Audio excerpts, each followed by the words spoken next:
Top 3 H-1B alternatives.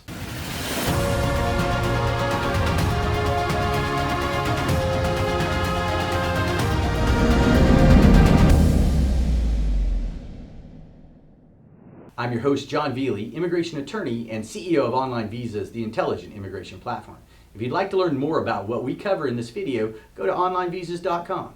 On August 23rd, USCIS announced the H-1b Capital Limit was reached and that all 85,000 visas are allotted and effective starting October 31st. The H-1b visa is a popular visa for foreign professionals looking to work in the United States. However, because of the high demand for H-1b visas and the limited number available each year, it can be difficult to obtain one. If you're not able to get an H-1b visa this year, don't worry, there are other alternatives. We will discuss some of the best H-1b visa alternatives for the fiscal year 2023 cap season. H-1b Cap Exempt. What's the most common H-1b alternative? Well, the common H-1b alternative is the H-1b Cap Exempt alternative. What does this mean to be a capped exempt? An H-1b cap is divided into two groups. The first being employees seeking to work in the United States. The employees must prove that the job in question is considered a specialty occupation. Those specialty occupations typically are in STEM fields with highly specialized knowledge in their endeavor. The second group is reserved for those master's cap. Anyone who has a master's cap or higher, an advanced degree, in their field which have their petition entered into the master's cap. This is an addition of 20,000 slots, bringing the total cap to 85,000 available H-1b visas. Cap exempt people are H-1b applicants who are not limited or subject to those 85,000 allotted H-1b visas. The cap exempt is an additional third group that has unique employer requirements. The following employer requirements include higher education institutions, typically a private university, a nonprofit affiliated with a higher education institution, such as a nonprofit research or government organization, or like the DARPA for the Department of Energy.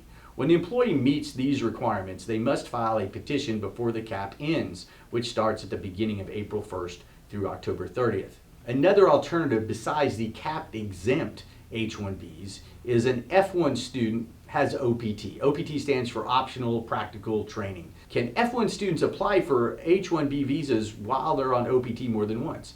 Yes, if an F1 student was not selected in the lottery, then they can apply for OPT for 12 months, which can receive pre-completion of studies or post-completion.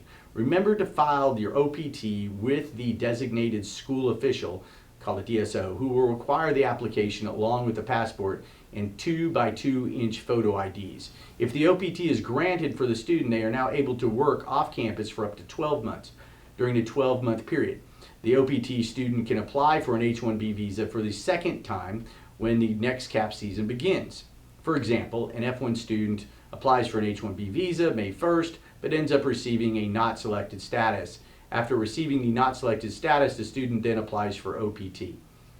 The only way this can happen, however, is if they are at a new university that they have not received OPT for before, right? So you have to have your OPT granted prior to graduation. An H-1B has to be applied for after graduation. So the option of going to OPT would be going to school again and having that school have the OPT option before they graduate this next term. Once they've granted, they'll have to wait until April 1st to submit another application for the H-1B visa and potentially receive a selected status. Going through this process will help them apply for an H-1B an additional time. Another option is the H-1b Dependent Visa. The H-4 visa is given to a spouse or child under 21 of an H-1B visa holder. Interestingly, even though having only an H-4 prevents a spouse from being able to work, the H-4 beneficiary does have the opportunity to gain an EAD, which will allow them to work while they're still on the H-4. However, that is only related to H-1Bs who already have an approved I-140.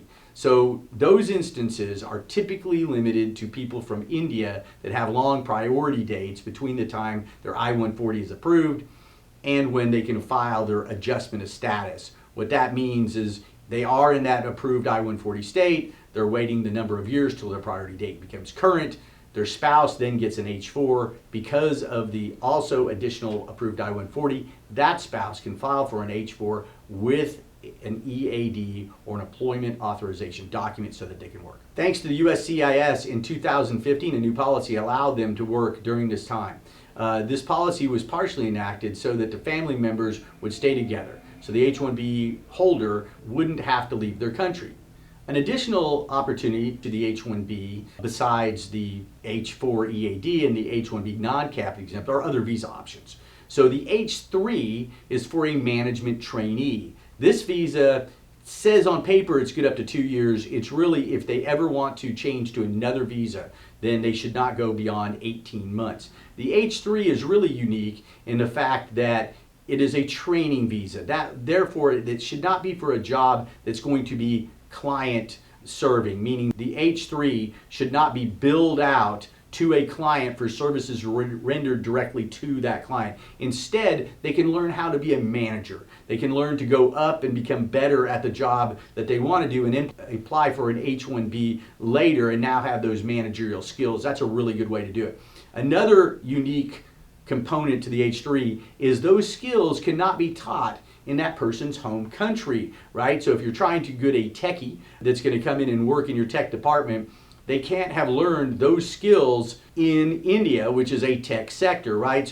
But what skills can be taught? Well, maybe how to manage and do some other things, but it's really, really complicated and you have to prove that out. So don't go to the H-3 if you can't prove that those services are not available in the home country, right? So you can do that by doing Google searches and going out and looking, because that's exactly what USCIS will do. Another alternative is the J-1 visa. That's available for interns and for management trainees. Probably not interns, because these are folks that have not yet graduated college, so H-1Bs obviously need to be college graduates, but a management trainee can be for those who have graduated a college, but it must be out of the United States, and a management trainee program like the H-3 is very, very comprehensive. It has to be laid out what is that person going to be doing on a day-to-day basis over a week-by-week basis for the entirety of that visa. Those ones are often given in 6 months to 18-month increments. Again, if it's an 18-month increment, they might get another stab at the H-1B visa, but these are very complicated and you need a J-1 issuing company. So these can be worked out. Management training programs can be designed to teach people some skills that they could use and be compensated for while they're at the company waiting for the H-1B cap to come back in. Another alternative, International Entrepreneur Parole Program. This is a visa type, right? It's called a parole, not a visa, but this was invented by Obama, killed by Trump, and revised by Biden. This is where the employee would be at a high level of a company, one of the leaders. They would have to have a minimum of 10% interest in that company, and they would have to raise $250,000 from an American source investor.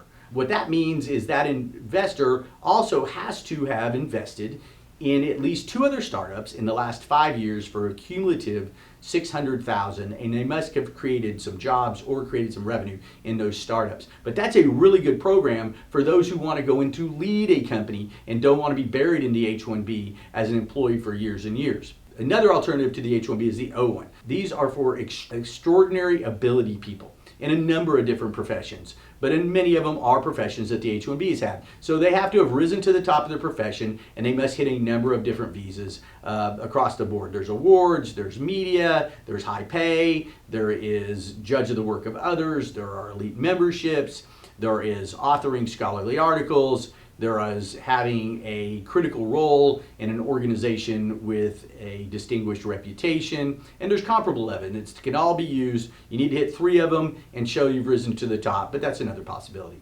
If you want to discuss your situation, go to onlinevisas.com and set up a strategy session. If you want to stay up to speed on the ever-changing world of immigration by subscribing to Online Visas, like, share, and follow us on Facebook, Twitter, and Instagram. I'm John Veely, CEO of Online Visas, the intelligent immigration platform where we deliver dreams.